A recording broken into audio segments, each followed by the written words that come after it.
Hello guys, അപ്പോൾ നമ്മൾ ഒരു സീരീസ് അങ്ങ് തുടങ്ങാൻ പോവുകയാണ്. വേറൊന്നുമല്ല, നമ്മുടെ പടക്കം സ്റ്റാറിൻ്റെ ഇൻ്റർവ്യൂ സ്റ്റാറിൻ്റെ എല്ലാ സിനിമയും ഞാനങ്ങ് റിവ്യൂ ചെയ്യാൻ പോവുകയാണ്. അപ്പോൾ പാർട്ട് 1 ഞാൻ ആദ്യമായി തിരഞ്ഞെടുക്കുന്ന പോകുന്ന പടം ഒന്ന് ഞാനൊന്ന് എണ്ണണം.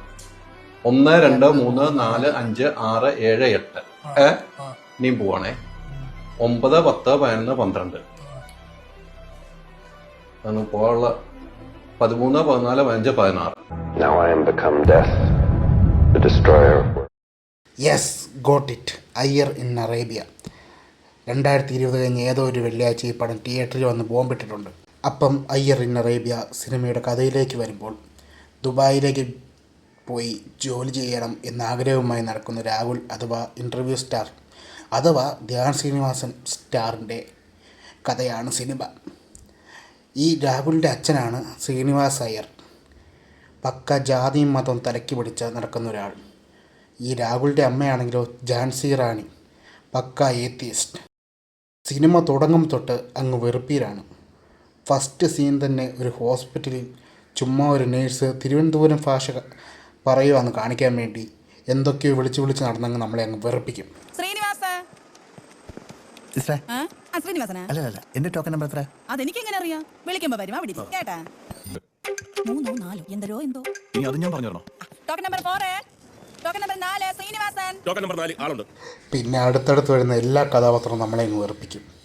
കോമഡിയാണെന്ന് പറഞ്ഞ് എന്തൊക്കെയോ അപരാധം കാട്ടിക്കൂട്ടി നമ്മളെ അങ്ങ് വെറുപ്പിച്ചില്ലാണ്ടാക്കും.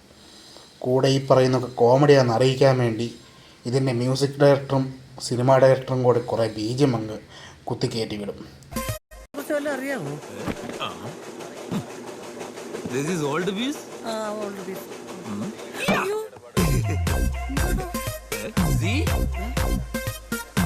കൂടുതൽ ഡിസ്റ്റർബ് ചെയ്യുന്നെങ്കിൽ ഒരു കിക്ക് ചെയ്താൽ മതി. ഓക്കേ. പിന്നീടാണ് നമ്മുടെ പടക്കം സ്റ്റാറിൻ്റെ ഇൻട്രോ.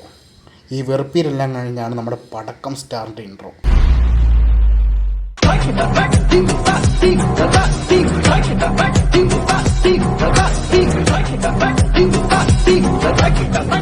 ദുബായി പോകാൻ നോക്കുന്ന സ്റ്റാർ. പക്ഷേ ശ്രീനിവാസ് അയ്യർക്ക് അതിനോട് താല്പര്യമില്ല.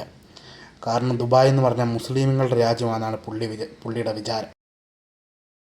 പിന്നെ ഈ പടത്തിലാകെ കൊള്ളാവുന്നത് ഇന്ത്യയിലെ ഒരു പ്രമുഖ പാർട്ടിക്ക് നല്ലപോലെ ഒന്ന് കൊട്ടുന്നുണ്ട്. എന്താ പൊടി? ஷானக் மிஸ்ரா, அத குளிச்சு முடிச்சு தலையில வச்சா ஜுரம் வராது. സ്റ്റോക്ക് തീർന്നു കാണും. സ്റ്റോക്ക് വരുമ്പോ വാങ്ങണം. കുറച്ചും കൂടെ കഴിഞ്ഞ് അങ്ങനെ ഇങ്ങനെ കുറേ വെറുപ്പീരുമായി പോകുന്ന സിനിമയിൽ പിന്നീട് ഇൻ്റർവെൽ സമയത്ത് നമ്മുടെ ഇൻ്റർവ്യൂ സ്റ്റാർ ദുബായിക്ക് പോവുകയാണ്. അവിടെയാണെങ്കിലോ ചെന്ന് കഴിഞ്ഞപ്പോൾ പുള്ളിക്കാരനൊരു മുസ്ലിം പെൺകുട്ടിയായിട്ട് അങ്ങ് ലൈനാകും. അതറിഞ്ഞ് നമ്മുടെ ശ്രീനിവാസ് അയ്യർ തൻ്റെ ഭാര്യയും കൂട്ടി ദുബായിലേക്ക് പോകും. എന്നാലും എൻ്റെ സംശയം ഇതല്ല, ഈ പ്രൊഡ്യൂസറിനെ സമ്മതിക്കണം. ബാക്കി പടം സെക്കൻഡ് ഹാഫ് ഫുൾ പടവും നടക്കുന്നത് ദുബായിലാണ്. എന്നാലും നമ്മുടെ പടക്കം സ്റ്റാറിനെ വിശ്വസിച്ച് എങ്ങനെയായിരിക്കും ഇങ്ങനെ ഇത്രയും പൈസ മുടക്കാൻ തയ്യാറെടുത്തത്? ഡാർക്ക്.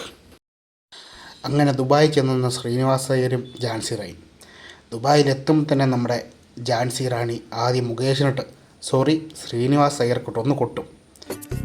ഇത്രയ്ക്ക് ടെൻഷൻ അടിക്കേണ്ട കാര്യമില്ല. നാട്ടിലെ പോലല്ല ഇവിടെ. സന്ധ്യ കഴിഞ്ഞാൽ ഒന്ന് ഉഷാറായി വരുന്നേ. പിന്നെ ഇവിടെ ആർക്കും, പ്രത്യേകിച്ച് സ്ത്രീകൾക്ക്, റോഡിൽ കൂടെ സുഖമായിട്ട് ഇറങ്ങി നടക്കാൻ അർദ്ധരാത്രി പോലും ആരും തൊടാനും പിടിക്കാനും തുറച്ചു നോക്കാനൊന്നും വരത്തില്ല. എന്തുകൊണ്ടാ? ഇവിടുത്തെ നിയമം അത്രയ്ക്ക് സ്ട്രിക്റ്റാ. പിന്നെ മര്യാദക്ക് ജീവിച്ചാൽ അവരവർക്ക് കൊള്ളാം. മനസ്സിലാക്കിനേട്ടാ? അല്ല, വെറുതെ പറഞ്ഞതേ ഉള്ളൂ. പിന്നീട് നമ്മുടെ അയ്യർ തൻ്റെ മകനെ ഒരു മുസ്ലിം പെണ്ണിനെ കിട്ടുന്നതിൽ നിന്ന് പിന്തിരിപ്പിക്കാൻ എന്തൊക്കെയോ അപരാധം കാട്ടിക്കൂട്ടും. അവസാനം നമ്മുടെ അയ്യരും മോനും തമ്മിൽ വീട്ടിൽ അടിയുണ്ടാക്കി തെറ്റിപ്പിരിയും. നമ്മുടെ പടക്കം സ്റ്റാർ വീട്ടിൽ നിന്ന് അങ്ങ് ഇറങ്ങിപ്പോവും.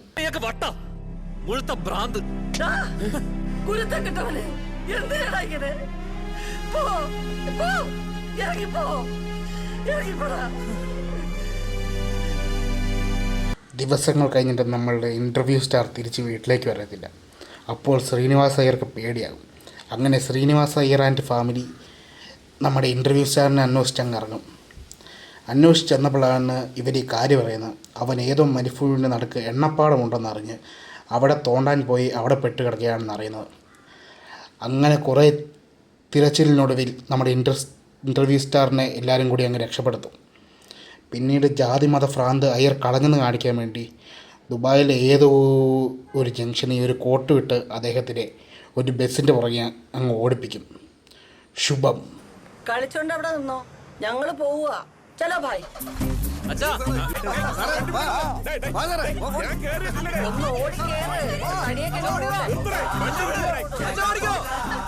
ഞാൻ കേറിയിട്ടില്ല.